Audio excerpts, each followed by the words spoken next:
Fifaliana indray tena fifaliana lehibe indray no ahafahana miaraka aminareo indray ao anatin'ity fandaharana ity amin'izao alina izao. Misy anay eto Madagasikara moa izany alina fa tsy fantatro na aiza ianao manaraka ny fandaharana fa manonona fiadanan'ny tompo ho aminao ao amin'ny tokantrano misy anao amin'izao fotoana izao izay anarahanao an'izao fandaharana izao.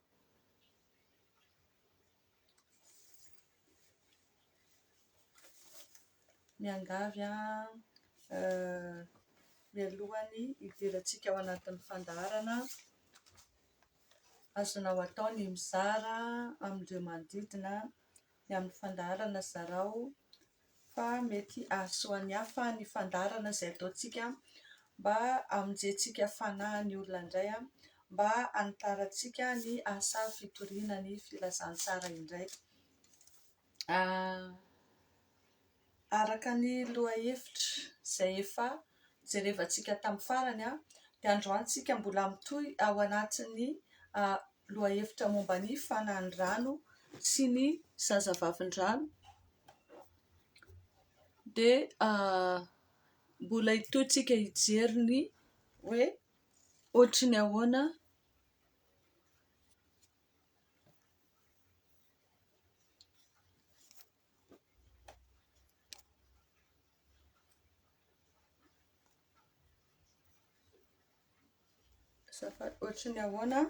ny fomba ahafantarana azy sy ny fomba fisehony.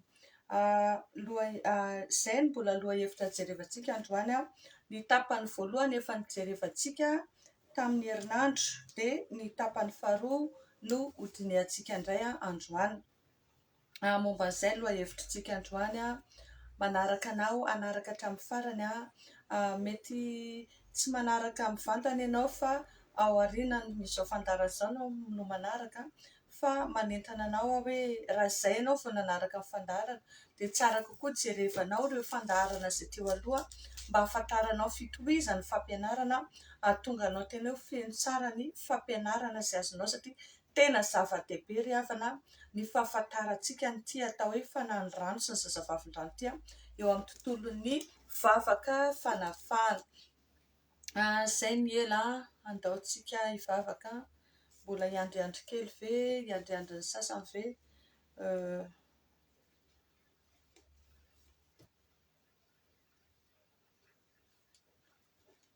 miomankomana kely tsika dia hiditra ao anatin'ny vavaka.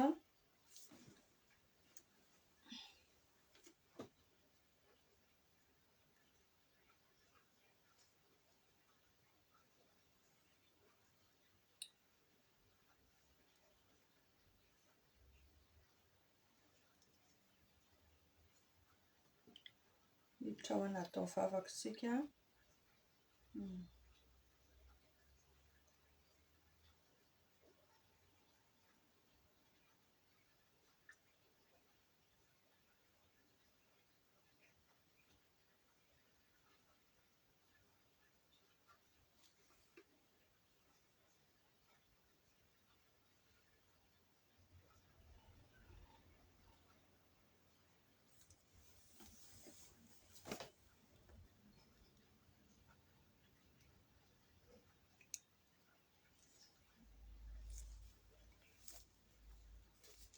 Anentana antsika rehetra, miandriandry kely tsika dia hiditra ao anatin'ny vavaka fanombohana ny fandaharana. Hanomana fo amam-panahintsika isika mba ahafahantsika tena hoe mametraka feno am-pelantanan'Andriamanitra izao fotoana izao ry havana.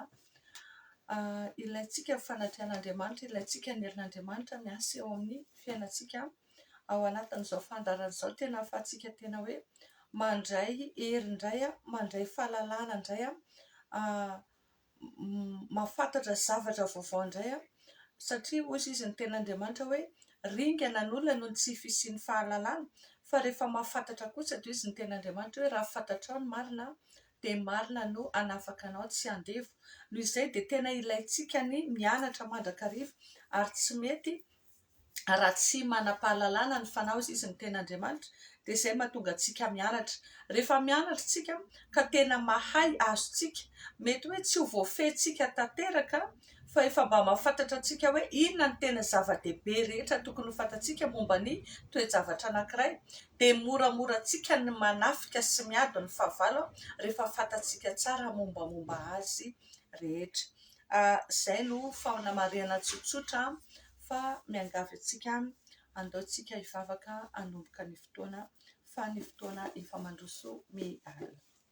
Raha eo misaotra anao indray izay manome voninahitra anao izay Jehovah Tompo-maro, satria tena mbola ny fahasoavanao tokoa ny fahasoavanao tsy hitalany Jehovah, mbola mahatoy izao anay indray mbola fanay manana fotoana, mbola miaraka ao anatin'izao fandaharana izao, mbola mifampizara eto indray, mbola mifampahery indray, mbola afaka manana fotoana mandreanao mandray ny fampianarana indray, manovo fahalalana vaovao amin'ny fanahinay. Isaoranay izany Andriamanitra, satria tsapanay hoe tena Andriamanitra tia anay ianao, tena mitsinjo anay ianao, tena mandamina ny fiainanay ianao. Isaoranay ny anaranao Jehovah, satria raha ny fotoana tato ato dia tena mesarotra, ary ataoko hoe na ny fandaharana ary dia mampanantena ohatran'ny tsy mampino hoe mbola afaka manatanteraka an'izany ihany. Kanefa isaorako ny anaranao Jehovah, fa ianao no miasa ao anatin'izao fitaovana fotsiny, fitaovana fotsiny ny zavatra rehetra. Faoka ianao Jehovah ny asa eto amin'ity toerana ity, ianao ny asa amin'ny fampitanana izany sary sy ny feo izany, ianao ny asa ao anatin'ireo fitaovana rehetra. Mangataka izay Tompo famindramponao, ninona tsy matateraka anay, ninona fahotanay, ninona efitra mampisaraka anay aminao. Androany Jehovah mamindrafo aminay ianao noho ny amin'i Jesosy Kristy zanakao. Diovy amin'ny ranao indray izay tsirairay avy, diovy amin'ny ranao ny elokay, diovy amin'ny ranao fahalemenay, diovy amin'ny ranao ninona fampetipetena, ny fahadisoanay rehetra. Esory androany Tompo, fa mangataka izay hoe mba afaka ahatsapa fanatrianao ao anatin'izao alina izao, mba tena ahatsapa fitsaharana, mba tena hoe andray fanafana sy fanasitrana avy aminao indray, andray hery avy aminao indray. Atreo feno izay Andriamanitra, diovy sy hamasina ao amin'irany Jesosy Kristy zanakao indray izay amin'izao alina izao, satria hozy izy ny teninao hoe izay tsy manam-pamasinana tsy mba afaky ny ahitanao dia hamasina indray izay, avozy indray izay, dia atreo feno izao fotoana izao. Tena hoe atreo aroka ianao fanamasina nitarika anay amin'ny zavatra rehetra androany. Ianao ny ametraka ny teny, ianao ny anokatra masom-panahinay sy sofim-panahinay, mba hafanay mahatakatra, hafanay mahalala ny marina rehetra indray androany. Mba ho voninahitry ny anaranao. Misy andraty ianao Jehovah Tompo-maro ny amin'izay rehetra ataonay amin'ity alina ity, naiza misy ny tsirairay avy hitanao misy azy, ianao ny andamina, ianao ny andrindra ny zavatra rehetra androany. Mba ho voninahitry ny anaranao ihany, dia apetraka ambany fifehezanao fanamasina ny zavatra rehetra androany. Misy andraty ianao Jehovah Tompo-maro, ireo karazana fanaratsy rehetra, ireo karazana fanapitsikilokilo sy mpanaramaso rehetra, ireo fanapitroka hery, pitroka ra, pitroka vavaka rehetra, ireo fanablokazy rehetra fatotra amin'ny rano ao Jesosy, indrindra ireo fanany rano sy ny zazavavy ny rano, izay anisan'ny tony voatontonona sy ianarana ao anatin'izao fotoana izao. Toloko ny sabatra Jehovah mamely anareo, tsy ambinina, tsy anankely, tsy anam-pahefana aminay izany, tsy anankely, tsy anam-pahefana amin'ny fandaharana ny amin'ny olona rehetra izay manana etaeta anaraka izao fandaharana izao amin'ny anaran'i Jesosy. Fa toloko fa mandresy izay, mandresy izay ary manoatra no mpandresy, satria Jehovah ny momba anay dia tsisy mahatohitra anay izany. Noho izany lasinareo, tsy ambinina, tsy anankely, tsy anam-pahefana amin'izay rehetra ataonay eto, fa ianao Jehovah anao ka nisandatra, ary voninahitry ny anaranao ny zavatra rehetra. Amin'ny anaranao Jesosy naovanay izany vavaka izany. Amen. Izay ny vavaka izay nataontsika hiditra ao anatin'ny fandaharantsika araka ny teneniko teo dia hoe androany sika hiditra amin'ny tapany faharoa ny amin'ilay hoe fomba ahoana no ahafantarana sy ny fomba fisehon'ireo fanandrano sy ny zazavavindrano ireo. Raha tsy diantsika averintsika vetivety dia hoe misy fomba maromaro ahafantarana hoe misy andrefanareo ao anatin'ny fiainanao, ao anatin'ny fiainan'olona anankiray. Dia tamin'izay tsika nijery ka ireo karazana nofo rehetrarehetra izay manambara hoe raha renina ny nofinao dia ireo zany manambara hoe anisan'ny olona misy andrefanareo manafika ny fiainanao. Ankoatra ny nofy dia nijery koa tsika ny amin'ireo famantarana fiainana andavanandro dia teo mihitsy tsika noho izany ny amin'ireo loto teo amin'ny resaka loto efa nijerevantsika iny dia amin'ireo resaka hoe favetavetana raha tsorina amin'ny teny vahiny izy dia hoe débauche sexuelle reny zany dia anisany ahafantarana hoe misy fanahana zazavavin-drano ny olona anankiray io ny fitondran-tena ara-pananana hafahafa isan-karazany reny zany reny dia zavatra inspiré zany hoe ny tontolon'ny rano sy ny zazavavin-drano no mitarika ny fanahin'ilay olona dia tsy mahazo aina izy raha vao tsy manao zavatra tahaka reny mahatonga ny olona ohatrany hoe izy zao lehilahy ny siantifika dia manana fanazavana foana ry havana ny amin'ny zavatra misy fa zao ny tadidio ny ara-panahy foana no mamaritra ny ara-nofo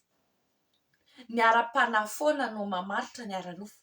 C'est le spirituel qui détermine le monde réel et ce ne sera jamais l'inverse. Zay zany mila tadiditsika dia reo fanahy reo no mi-inspiré an'ireny olona reny mahatonga ny olona ohatrany hoe lehilahy izy fa lasa te ho vehivavy lasa manao fihetsika vehivavy ny vehivavy izy fa lasa manao fihetsika lehilahy dia zay zao ny zavatra mampalahelo amin'izao fotoana izao lasa mianaka feno eran'izao tontolo izao nataoko hoe sainam-pirenena drapeau ny LGBT lasa feno lasa manenika mianaka eran'izao tontolo izao ity tontolo ny fanahy rano sy ny zazavavin-drano ty ny tontolo ny fijangajangana sy ny fomba fitondran-tena ara-pananana hafahafa ty ary misy nisy fotoantsika efa nianatra ny amin'ny resaka fijangajangana ny amin'ny resaka vavaka maromaro fanafana tao anatin'ireny efa niteny hoe misy ara-panompon'Andriamanitra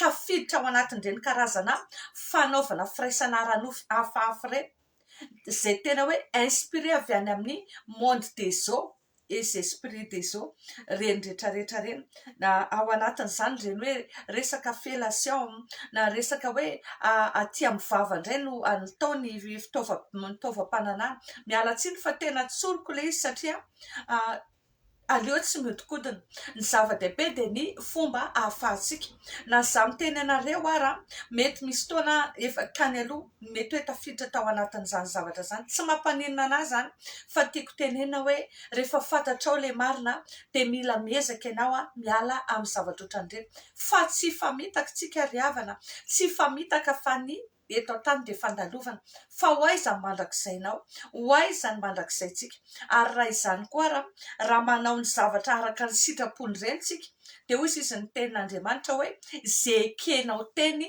no tomponao ka raha zavatra inspiré avy any no ataontsika sy arahantsika dia tsy mahagaga raha mizaka ny vokatry ny fiainana avy amin'ireny tsika fa androany manentana anao hoe mila mandinika tsika raha nisy antratran'ireo anisan'izany ireo karazana ohatra hoe olona tratrana fahazaran-dratsy amin'ny masturbation ohatra zao olona tratrana fahazaran-dratsy ny amin'ny fijangajangana tena tsy voafeny ary tsy voatohitra ny mihitsiny na ao anatin'ny sainy raha hoe fantany hoe ratsy le izy tsy teanao tsony izy fa noho ireo fanahy ireo zay miasa ao anatin'ny olona io dia tsy mafeteny izy fa lasa tafalatsaka ao anatin'io zavatra io foana raha anisan'ny olona voakasika an'izany zavatra tenaiko izany ianao na hoe mahafantatra olona tena akaiky ianao ary tena fantatrao hoe tena mangeta izy te iova za miteny ianao mbola afaka miala zany mbola afaka afana zany olona zany mbola afaka avonjena amin'ny fanahyn'izany olona zany fa mila tena manaraka tsara izy hoe mila tena fanapahan-kevitra entitra izy hoe iza no tena hoarahany iza no tena topoiny fa rehefa manana fanapahan-kevitra lalina anaty ianao dia manao ny fepetra rehetra mifanaraka amin'izay dia za miteny ianao afaka ianao satria Jesosy dia mbola afaka manafaka antsika foana ao anatin'reto fitondran-tena reto reny karazana homosexualité resaka sodomie resaka hoe olona anankiray manao firaisana amin'ny olona maromaro na hoe échangisme reny zany dia anisan'ny comportement sexuel inspiré par le monde des eaux sy ny esprit des eaux daholo zay tsy tena hoe ho velariko be eto ilay izy fa somary efa nahitsiko ihany, zany hoe nitsiko ihany mba ahafahantsika mahafantatra tsara hoe inona no tiako lazay. Fa indraindray mantsy tsika amin'ny fombantsika malagasy dia tsy dia manao zavatra resaka ohatr'ireny loatra, indrindra any amin'ny toeram-piangonana tsy tena idirana ny lohahevitra tahaka ireny fa tahaka ny hoe mamoha fady dia tsy resahana. Dia nefany izay no mahatonga ny tanorantsika ringana, ny tanorantsika potika satria tsy ampy fahalalana. Fa androany mino aho fa raha izay zavatra fomba ny tenenako anazy izay dia ampy azahoana hoe ohatry ny ahoana avy izany ireo karazana fitondran-tena ara-pananana izay ahafantarana fa tena misy fanandrano sy ny zazavavin-drano mifehy ny olona anankiray. Anisany ahafantarana anazy koa hoe misy fananana rano sy zazavavin-drano ny olona anankiray dia le esprit de séduction anatin'ny olona anankiray. Le olona io zany dia manana mirona foana amin'ny hoe te hisongadina mba hisintona olona, te hanao ny fomba rehetra mba hanitonana ny fifantohan'ny olona, zany hoe hiatirena ny attention-ny olona. Io zany le esprit de séduction, le amena rana ela io le efa nandavo an'i Eva tany amin'ny Saedena tamin'izany, dia io mbola miasa ao anatin'ireny olona izay misy an'io fanandrano sy ny zazavavin-drano io.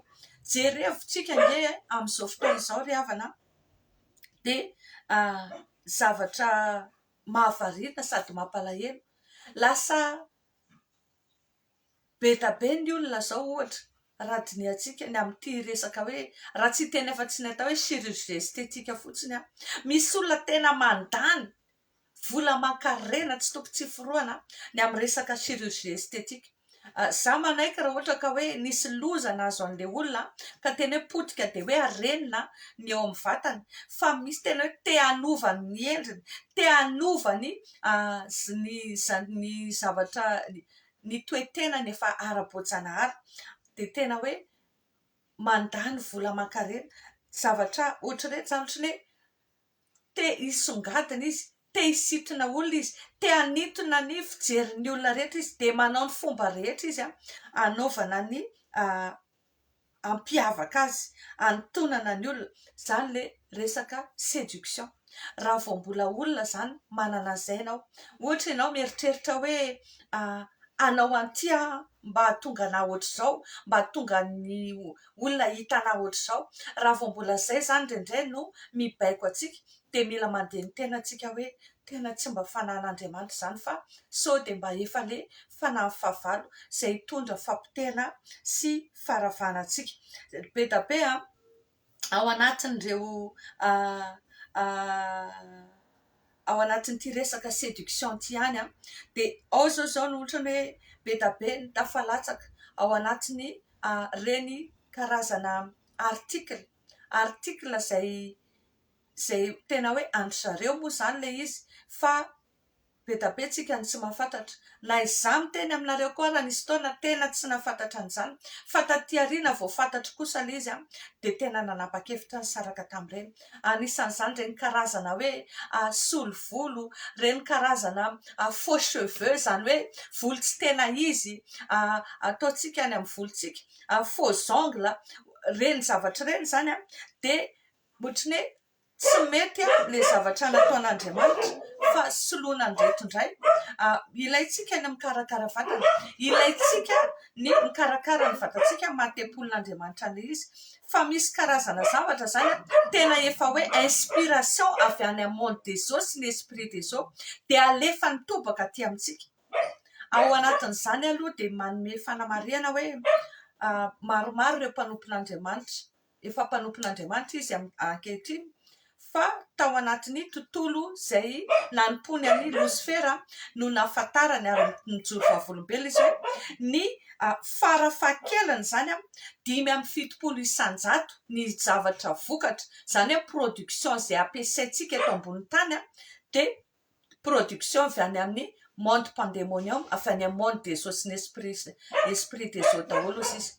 ireo produit ireo. Zany mahatonga hoe na ny marika ana tômôbila ary dia hitanao misy hoe marika satanika, misy akanjo misy hoe zao.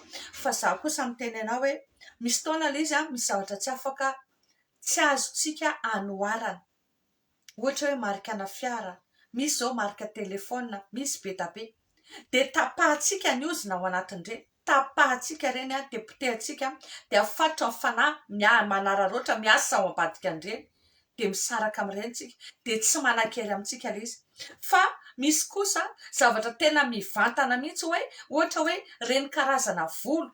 Ohatra anahy zao dia tena nahafinaritra anahy mihitsy aho hoe tamin'izany hoe nanana an'ilay volo lava dia tena mitovy amin'ny voloko ilay izy dia tena nahafinaritra anahy. Fa vao fantako hoe aya reny ny tena mora amin'zareo manafika anahy, manarona ny fisainako, reny ny tena mora amin'zareo se connecté amiko, tonga dia tena najanoko ilay izy ary tonga dia nariako nefa zavatra tena vidiko lava. Mety tsy mbola resy lahatra amin'izay ianao androany fa mampafantatra anao androany dia zao. Raha tena mangetaheta ianao hoe tena te hanaraka an'Andriamanitra, tena te hanompo an'Andriamanitra dia zao foana ny ataoko isaky ny misy zavatra. Za tsy dia tena hoe tonga dia manaraka be tenin'olona fotsiny raha tsy tena mbola hitako hoe aiza tsara ny tenin'Andriamanitra misy andreny. Fa zao angatao fanamasina dia angatao Jesosy andresy lahatra anao, angatao fanamasina nazava ny sainao, angatao indrindrandrindra fanamasina anome hery anao, ahafahanao mandray fanapahan-kevitra mba hahatonga anao olona ho araka ny sitrapon'Andriamanitra. Dia ho hitanao fa izay rehetra tsy avy amin'Andriamanitra manomboka teneniny tsikelikely hoe tialao tialao tialao. Reny karazana zavatra reny zany dia reny anisan'ny ahafantarana hoe tena mbola misy fanana rano sy zazavavin-drano miasa amin'olona anankiray. Ireo karazana fijejijejona tafahoatra, tena hoe fijejijejona tena ohatran'ny hoe zavatra efa misongadina be, zavatra efa lasa tsy ara-boajanahary, tsy zavatra tsy hitako hoe inona ny fomba hitenenako anazy, fa lasa miavaka loatra, lasa mivoana loatra ny amin'ny noho ny ara-boajanahary. Zavatra ohatr'ireny zany dia anisany hoe ahafantarantsika hoe tena misy fanana rano sy zazavavin-drano ny olona anankiray. Tsy mahazo aina izy raha vao tsy manao an'ilay zavatra ireny, mba ahafahany manintona olona, mba ahafahany mandresy lahatra olona, mba ahafahany mamandrika olona, mba ahafahany ohatrany hoe manintona ny fifantohan'ny olona anankiray. Reny zavatra ireny dia anisany ahafantarana hoe misy fanafiany fanan'ny rano sy zazavavin-drano ny olona anankiray. Anisany toetra ahafantarana koa ny olona anankiray hoe misy an'ity fanan'ny rano sy zazavavin-drano ity dia zao le toetra efa nitenentsika misy toetra miavinavina. Ny olona misy fanan'ny ity zazavavin-drano ity dia manana toetra miavinavina, manana toetra ohatrany hoe tia manambonimbony tena. Fa ny anankiray koa dia manana toetra toe-po misy fahatezerana amin'ny rehatra. Indraindray zany ny olona rehefa manana an'ity fanahy ity dia zao manana fahatezerana amin'ny rehatra rehefa tezitra, satria ry havana ny fanan'ny rano sy ny zazavavin-drano dia tena masika koa ireo, ankoatrany hoe tena miavinavina dia tena masika ireo. Manao ny fomba rehetra ireo amin'ny tena sy andravana rehefa tsy mifanaraka amin'ny olona anankiray. Satria reo matory ireo manafika anao, matory ireo manao fomba rehetra hiconnectena aminao, hifandraisana aminao, dia satria misy zavatra manintona azy any amin'ny olona anankiray. Misy zavatra tena hoe ilainy any amin'ny olona anankiray. Ny fanan'ny rano sy ny zazavavin-drano zany ry havana tsy miara-miasa amin'olona rehetra zany, ary tsy ny olona rehetra ny ilainy zany, fa fantany tsara mihitsy, fidiny tsara mihitsy ny olona iarahany miasa. Ka raha vao ianao zay no tsy ritina, ianao zay no tiany, ianao zay no hipetrahany, na ianao zay no vezivezeny satria izy te hiarahasa aminao, dia raha vao ianao tsy mety, ianao mandà, dia zay mahatonga azy mamotika anao, zay mahatonga azy ametahany ireo karazana zavatra rehetrarehetra ireo eo aminao, ahafahany miditra mivezivezy mamotika anao.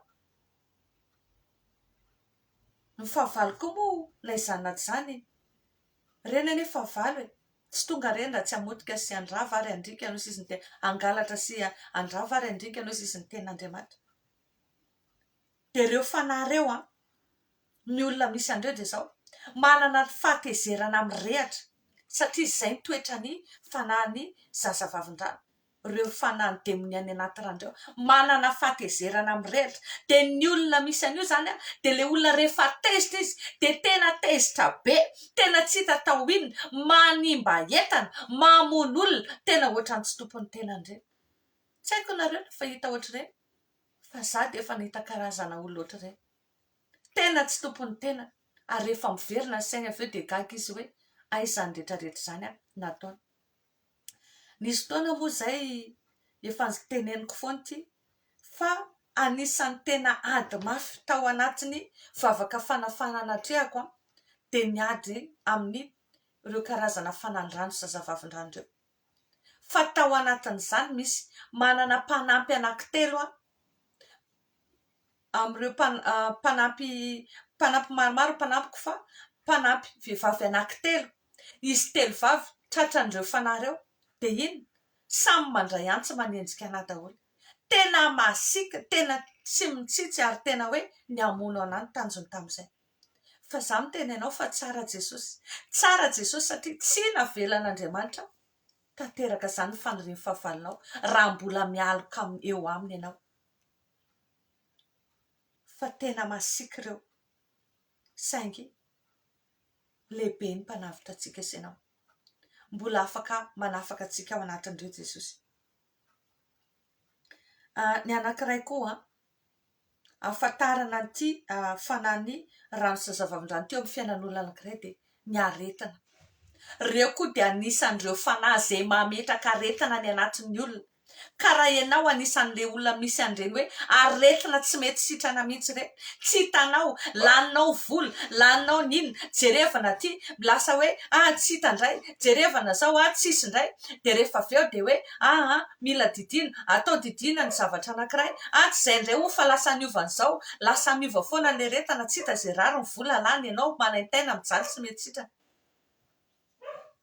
Za miteny ianao mety fanahana rano zazavavin-drano miasa ao anatiny satria ireo dia anisany tena mpamafy an'ireny karazana aretina ireny, mitondra fanaintainana, mitondra fampitaina ny olona. Ny zavatra tena tiandreo zany ho an'ny olona, indrindra ho an'ny kristianina, ho an'ireo olona izay tsy mety miara-miasa aminy, ho an'ireo olona izay mandana azy dia izao hitondra fampitaina, hitondra faharavana, hitondra fahantrana lalina, hahatonga ny olona ho kivy, hahatonga ny olona ho diso fanantenana.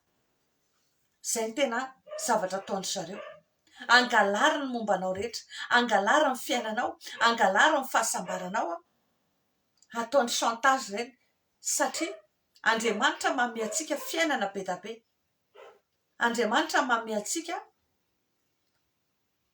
ny fahasoavana isan'andro fa angalariny ireny, afeny ireny satria tsy inona antsika tia ny ankohaka aminy, tia ny hanompo azy, dia rehefa tsy manompo azy ianao dia izay manompo azy no ohatrany hoe tahiny, izay manompo azy izany no ohatrany hoe omeny. Izay ry havana tsy haiko fa na mandeha any anaty taxi be raha amin'izao dia gaga ianao hoe maheno dokam-barotra momba an'ireny hoe olona taizana zazavavin-drano, olona miara-miasa amin'ny zazavavin-drano dia mahay manasitrana, mahay mamaha ny olana rehetra, mahay mampanankarena, mahay manome zaza. Kanefa zavatra fitaka fotsiny ireny. Fitaka fotsiny ireny, mandalo, mety mahay manome an'ireny izy, efa teneniko teo amin'ny fandarana talohany ity, mahay manome an'ireny izy, fa ny vidiny, ny tambiny, tsy moramora lazaiko aminahy. Ka raha anisan'ny olona verevitra ianao, raha anisan'ny olona tena hoe ao anatiny fahadisom-panantenana ianao amin'izao fotoana izay anarahanao an'ity fandarana ity izao, dia za mitaona anao. Aoka ianao hanaraka ny fandarana. Raha azonao atao, tena hoe midiry eo mpikambana ianao ao anatin'ity vondrona ity, satria ao aorianany ity fampianarana amin'ny CCS ity diditra ao anatin'ny vavaka matanjaka tsika ny amin'ity karazana fanahiny rano sy ny zazavavin-drano sy ny asany rehetra eo amin'ny fiainanao ity. mba tena hoe ho kristianina mpandresy sy ianao mba ho voninahitry'Andriamanitra amin'ny fiainantsika. Satria ity fanahy ity dia mitondra voka-dratsy loatra eo amin'ny fiainan'ny zanak'olombelona. Ity fanahiny rano sy ny zazavavin-drano ity no anisany mahatonga ny olona tsy manambady mihitsy. Io ny anisany mahatonga ny olona misara-panambadiana. Io ny ao ambadiky ny reny famombana reny, io fanahiny rano sy ny zazavavin-drano. Satria io ny tena ny tany io ny tena mamotika ny fiainam-pianakavian'ny olona. Lasa misy avoritaka fiainam-pianakavian'ny olona, misy avoritaka fiainam-pitiavan'ny olona, lasa milany miaraka, vavy samy vavy miaraka, lasa ny ray miaraka amin'ny zanany. Zavatra tahaka izany no entin'ity atao hoe fanahiny rano sy ny zazavavin-drano ity. Dia mitondra fampitehana sy farafana ho an'ny olona. Eo amin'ny tontolo ara-boajanahary, ny fanahiny rano sy ny zazavavin-drano ny ry-havana no ambadika an'ireny cyclone ireny, ny ao ambadika an'ireny karazana tornade ireny.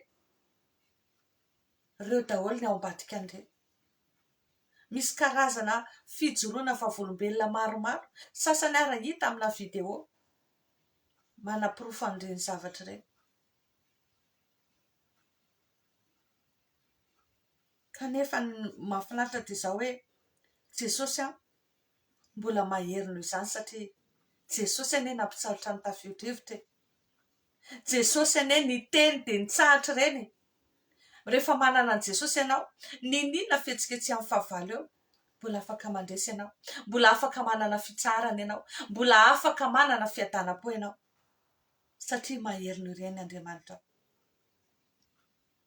Ity fanahiny rano sy zazavavin-drano ity dia mitondra fahoriana, fanaintainana, korotana, fahantrana, blocage, mitondra aretina, mitondra fahafambaraka ihany koa.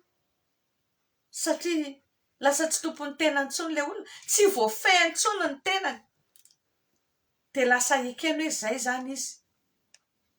Na dia fantany ary fa ratsy ireny, fa lasa kely ny hery ao anatiny, dia tsy matohitra intsony izy, dia lasa ekeny hoe izay angamba zany nanaovan'Andriamanitra anazy. Mpamitaka, menarana ela, efa mpamitaka hatramin'izay ireo. Ka tena ilaitsika resena, ilaitsika tena lavina, ilaitsika tena fongorina tanteraka eo amin'ny fiainantsika ny asan'ireo. Fongorina tanteraka amin'ny fiainantsika ny asany. Ireo tsy ho fongotritsika.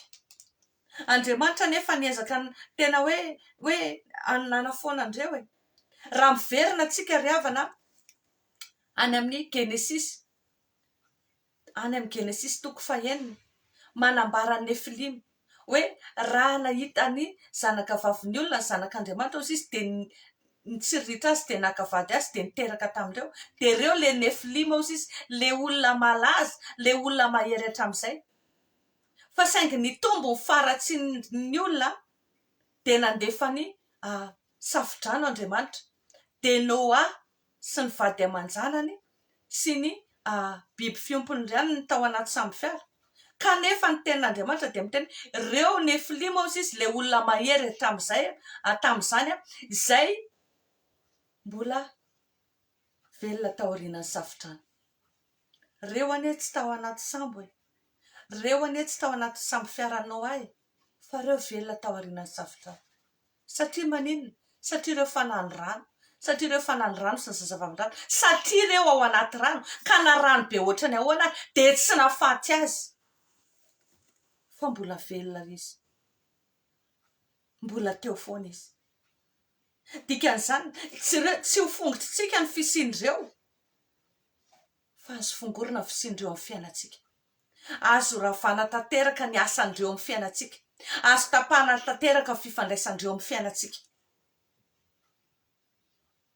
Hoy izy ny tenin'Andriamanitra ao amin'ny Isaia 7:20 hoe manomboka amin'ny voalohany dia miteny ny sabatry Jehovah izay mafy sady lehibe ny mahery ozy izy, ny anenjeko anao ry mena rana ela ry leviatana ry bibilava foroporitra ry dragona ny andranomasina dikan'izany no sabatry Jehovah zay sady mafy lehibe ny mahery na zay ten'Andriamanitra zay fotsiny ary ampiasainao de efa afaka miady amin'ireo ianao afaka mandresy andreo ianao tsy vitsy amintsika ry havana manofy amin'ny alina manofy fatora amin'ny bibilava manofy enjea amin'ny bibilava reny de anisan'ny manambara an'ireo karazana fanandraso sy zavavindrano tsy vity amintsika ny manofy hoe eny amoron-drano manofy hoe eny amoron'ny ranomasina manofy rano foana isan-kalina zao manofy manodidina ny rano foana nofinao mety ohatrany hoe mody ohatrany hoe vakansa le izy fa za miteny ianao fanana rano sy zazavavin-drano manafika anao ary reny de ampafantarin'Andriamanitra anao hoe mila mitandrina ianao mila zavatra ohatr'izao satria Andriamanitra miteny amin'ny alalan'nofy Andriamanitra mampitandrina amin'ny alalan'nofy noho izany tena ilaitsika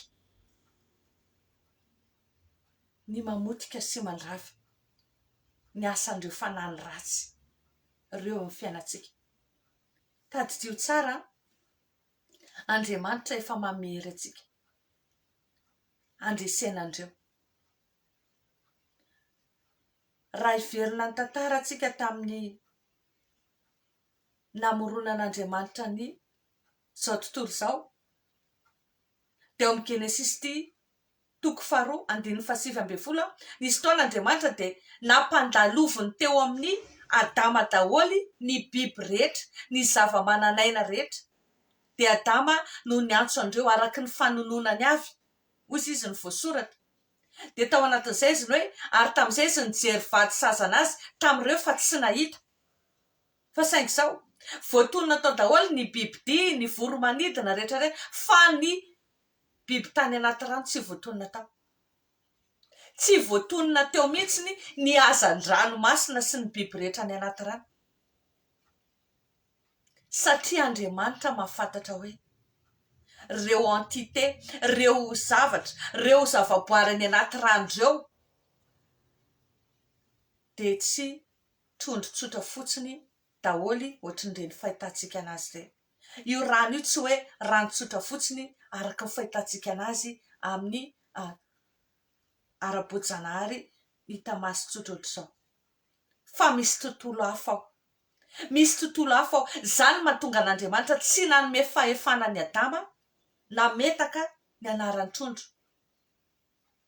tsisy ao anatiny Genesis 2:7 tsisy hoe nametaka ny anaran'ny trondro koa izy tsisy kanefa ny ao amin'ny Salamo 9 ny andininy 9 sy ny toyny kosa Andriamanitra de niteny tsara mihitsy ny hoe efa nampanekenao ten'Andriamanitra de miteny hoe efa nataonao ambany nampanekenao ambany tongo ny zavatra rehetra hozy izy de ny bibidia ny omby amanosy ny zavatra rehetra ambona ny bibidia ny voromanidina eny amin'ny lanitra rehetra hozy izy sy ny hazany ranomasina rehetra ary ireo rehetra zay mandeha any amin'ny lalan'ny ranomasina zany hoe akoatran'ny hazany rano zany de misy ireo zay mandeha any amin'ny lalan'ny ranomasina de ireo zay le volazantsika tany amin'ny fandarany tamin'ny voalohany ao an'ny Apokalipsy 2:12 hoe lozany tany sy ny any amin'ny ranomasina fanidina any aminareo ny demony ary manana fahatezerana lehibe ary satria ny rano ny betsaka ny rano ny betsaka noho ny tany ny rano ny tena fototry ny harena de tany izy ny tena nandeha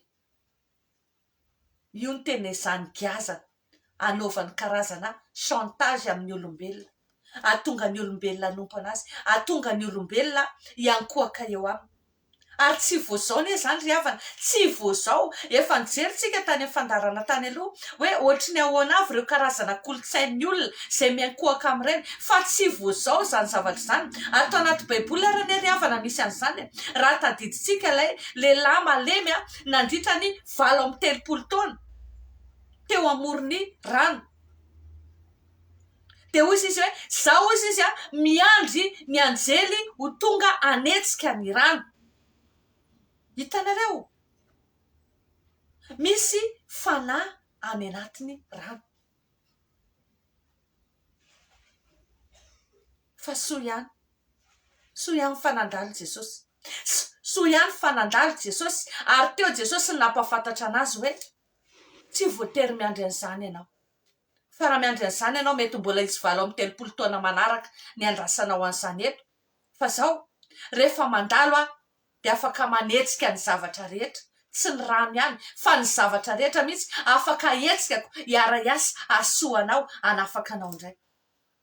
Dia androany ary avana miteny anao, tsy haiko hoe inona ny zavatra misy eo amin'ny fiainanao amin'izao fotoan'izao.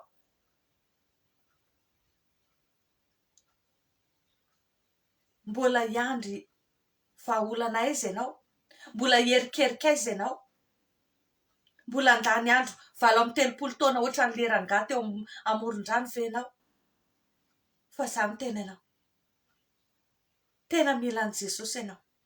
Mila an' Jesosy ianao hanafaka anao ao anatin'io toe-javatra misy ianao io. Fa za manokana, raha za manokana dia tena miteny hoe anisan'ny zavatra lehibe ny fandresentsika ny fanany rano sy ny zazavavin-drano. Raha fijoroana vavolombelona ny amin'ny zavatra zany a, manana be da be. Fa za miteny ianao, ny fanananao, ny fahasoavanao, ny valim-bavakao, ny anjara fiadananao, ny anjara fahasambaranao, ny fifalianao, ny mombanao rehetra ny giazan'ireo any. Io le rakitra any amaizina sy arenana afeniny any amangingina any. Any amin'ny fomarary any ireny no afeniny. Fa mila toerina ireo, mila ravana ireo. Raha tena tianao hiova amin'ny fiainanao a, dia izao. Mila tena manapa-kevitra tsika. Andresy andreo karazana fanandrano sy ny zazavavin-drano ireo. Hoy izy Jesosy hoe izay mino aho izy ny asa ataoko no ataoniko ary anao asa lehibe noho izany izy. Tadidio fa Jesosy matoa nandeha teny ambony rano, démonstration de force zany. Tadidio fa Jesosy naniraka mipeteraka ny teny, rehefa niteny tamin'ny Petera hoe itsika anie zany mila mandoetra, dia niteny izy hoe mandehana manjono dia izay trondro azonao voalohany ao sokafo ny vavany dia ao misy vava, misy vola dia aloavy amin'izay ny hetra.